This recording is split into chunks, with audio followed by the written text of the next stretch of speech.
Hi hello, मी भाग्यश्री पुन्हा एकदा तुमचं माझ्या आणखी एक नवीन व्हिडिओमध्ये खूप खूप मनापासून स्वागत आहे। तर आजचा व्हिडिओ खूप छान इंटरेस्टिंग होणार आहे। तर आजचा व्हिडिओ शेवटपर्यंत नक्की पहा, स्किप करू नका। तर आज आपण एकविरा देवीला आलेला आहात। एकविरा देवीला येण्यासाठी मुंबई ते पुणे महामार्गावर 110 किलोमीटर लोणावळ्याजवळच मळवळी रेल्वे स्थानकापासून उत्तरेला 5 किलोमीटर अंतरावर कार्ला फाट्यावरून 3 किलोमीटर अंतरावर कार्लागड आहे।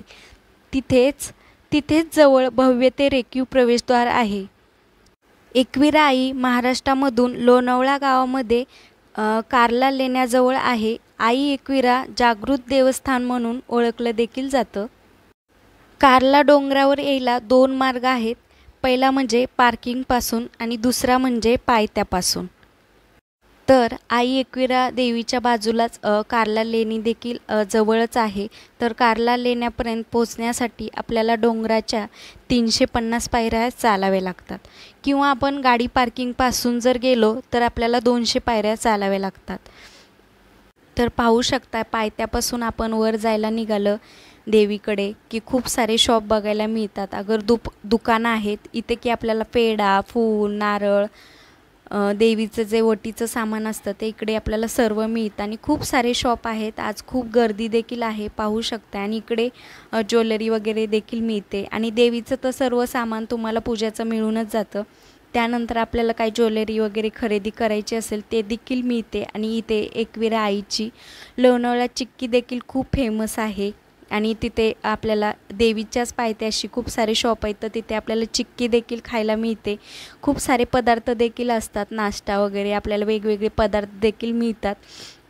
आणि देवीची म्हणजे एकविरा आई असं नावाची टोपी देखील असते, खूप छान टोपी आहे। आम्ही देखील एक खरेदी केलेली आहे, पाहू शकता। आणि इकडे माझे काही खरेदी चालू आहे। महिला म्हटलं की आपलं सजणं सवरणं आलंच, आणि मग आपण बाहेर गेलं की आपल्याला थोडंसं काही आवडलं की मग आपण तिकडे डोकावतो आणि बघतो आपल्याला काय आवडतं काय नको आहे ते।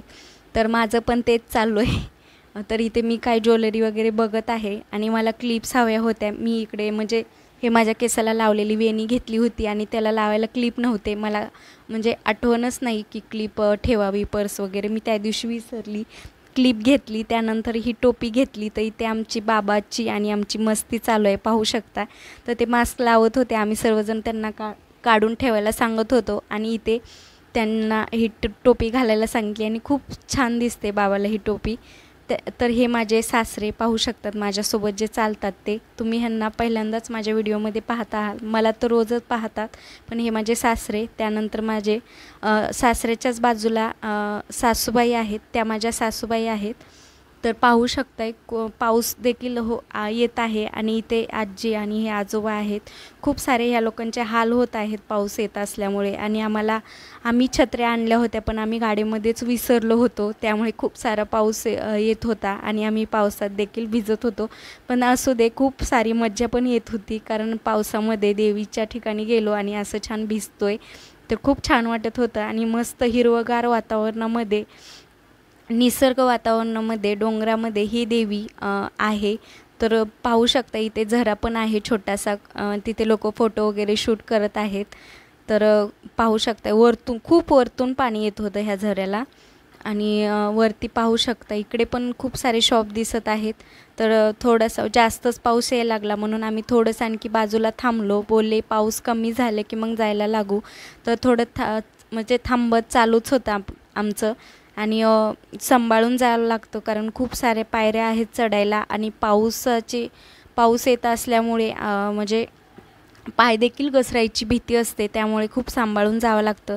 तर पाहू शकता आपण एकविरा देवी जवळ आलेलाच आहात। तर इकडे खूप सारे एवढं खालून म्हणजे काही लोकांचे नवस देखील केलेले असतात, तर ते बहुतेक कोंबडी आणि बकरे असं काहीतरी घेऊन आले होते नवस फेडण्यासाठी।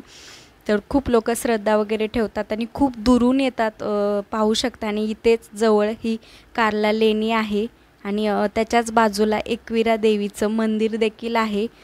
तर खूप सारे लोक जमलेले आहेत आणि इथे डान्स देखील चालू आहे। तर इथेच बाजूला चप्पल काढण्यासाठी जागा आहे आणि तिथे डस्टबिन देखील आहेत. तर खूप छान वाटलं, म्हणजे देवीच्या ठिकाणी स्वच्छता पाळली जाते आणि खूप सारे म्हणजे खूपच काळजी घेतली जाते आणि स्वच्छता ठेवली जाते. तर हे मला खूप आवडलं. तर तिथेच बाजूला डस्टबिन देखील ठेवलेले आणि तिथेच चप्पल वगैरे बाजूला काढायलासुद्धा जागा होती. तर इथे पाहू शकता लेणी देखील आहे आणि इथे कोकणी लोकं खूप सारं डान्स, त्यांचे फोटोशूट वगैरे चालू होते. कोकणीच काय, सर्वच म्हणजे वेगवेगळ्या जातीचे, धर्माचे सर्वच लोकं येतात आणि देव हा देवच असतो. आणि पाहू शकताय खूप सारे इथे फोटोशूट वगैरे चालू आहेत आणि इथे आमचं पण चप्पल वगैरे काढून आम्ही पण खूप सारं एन्जॉय करणार आहेत. तर तुम्हाला ते व्हिडिओ थ्रू बघायला मिळणारच आहे. तर व्हिडिओ शेवटपर्यंत नक्की पहा, स्किप करू नका. तर आम्ही पण इथे खूप सारा डान्स करणार आहेत. तर व्हिडिओ शेवटपर्यंत नक्की पहा. तर पाहू शकता आपण वरती देवीच्याच पायथ्याशी आलेलो आहात. तर एकविरा देवीचं मंदिर आणि त्याच्याच बाजूला कार्ला लेणी देखील आहे. तर पाहू शकता खूप सारी गर्दी झालेली आहे आणि थोडा पाऊस देखील आहे. पाऊस येत आहे आणि पावसामध्येच खूप सगळेजण एन्जॉय करत आहेत. खूप लांबून आलेले आहेत, खूप दुरून आलेले आहेत हे सर्वच जण. आणि आपण म्हणजे रांगेत थांबायचं पाहत होतो आम्ही, पण खूप गर्दी होती. एवढी गर्दी होती की दर्शनासाठी 3-4 तास सहजच गेले असते आणि पायऱ्या पण खूप साऱ्या आहेत उतरण्यासाठी. मग उशीर होईल, त्यामुळे आम्ही काय केलं, समोरूनच एक दुसरा मार्ग निवडला. समोरून देवीच्या समोरून दर्शन घेऊया, म्हणजे वरती रांगेत थांबण्याऐवजी आपण समोरून दर्शन घेऊ. तर मग इथे पाहू शकताय सर्वजण खूप एन्जॉय करत होते आणि हे लोक म्हणजे देवीची ओटी भरण्यासाठी रांगेत थांबले होते आणि मस्त डान्स देखील करत आहेत, पाहू शकता इथे. तर इथे आपण देवीचं दर्शन घेऊ आणि सर्वांना खूप सारे आशीर्वाद दे आणि सर्वांसाठी दीर्घ आयुष्यासाठी प्रार्थना करू. आणि आपण नंतर इथे पाहू शकते खूप सारी गर्दी झालेली आहे. त्यानंतर आम्ही इथे दर्शन घेतलं आणि कोणाची मन्नत, नवस वगैरे असतं तर ते लोक कोंबडी वगैरे घेऊन आले होते.